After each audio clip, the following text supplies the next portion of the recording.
again, everybody, and welcome to another exciting episode of Back to the Territories from Kayfabe Commentaries. I'm Jim Cornette, and once again, we're hopping in the DeLorean, and we're taking a trip back in time.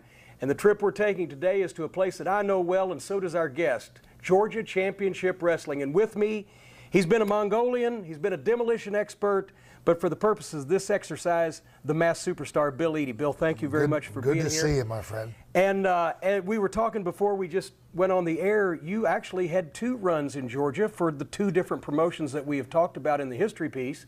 You were one of the Mongols for All South, and then later the masked superstar in Georgia Championship Wrestling. What was it like actually being there as part of the most famous wrestling war in modern wrestling history? Well, you know, I was in the middle of it, and I didn't know I was in a war. It was funny because I was just a green guy beating up people, hurting people, I'm sure. And I was tagged with a crafty old veteran, Guido Mongol.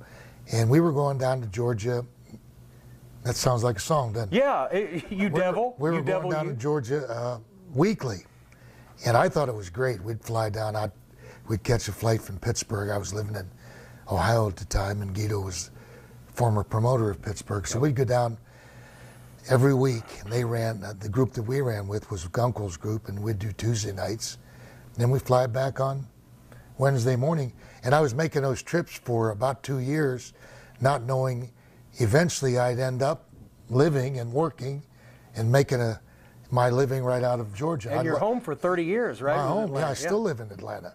But it was exciting because it was new to me. And, you know, going all over those names, it just brought back so many memories that in the events that took place and how exciting it was, because at that time you had two promotions running a major city, Atlanta, every Tuesday and every Friday, and selling out.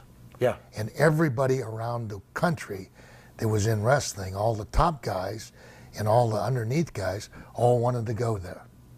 Well, explain the TV situation, because this is what was really interesting to me when we were talking earlier, in that Channel 17 was broadcasting both shows. It became the modern 2-hour Saturday night 6 o'clock wrestling block, but at the time it was two separate programs, and they were taped at the same, one right after another on the same day in the same location. Same studio, Saturday mornings. Our group would tape first, so Ann Gunkel's crew members would set up the ring. And then Barnett's would do the hour, and the ring would still stay up. Turner was producing both shows, and Barnett's group would have their hour, and they'd tear the ring down. And we're going through the studio and going through the dressing room saying, hey, how you doing, blah, blah, blah.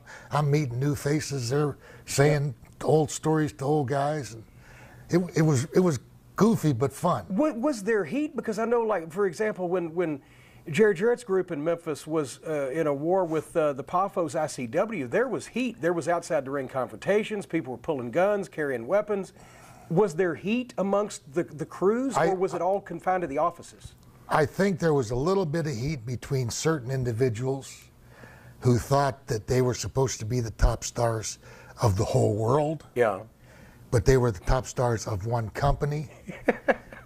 And then we had top stars at our company who thought they were top stars of the whole world. But the boys are the boys, you know. I guess there was heat between the promoters, but I only heard of Barnett, and I hadn't met Watts at that time. I knew Gunkel. I knew she was giving me my money and my pay, and she was very nice to me. So I guess I was an outlaw, but I didn't know I was an outlaw.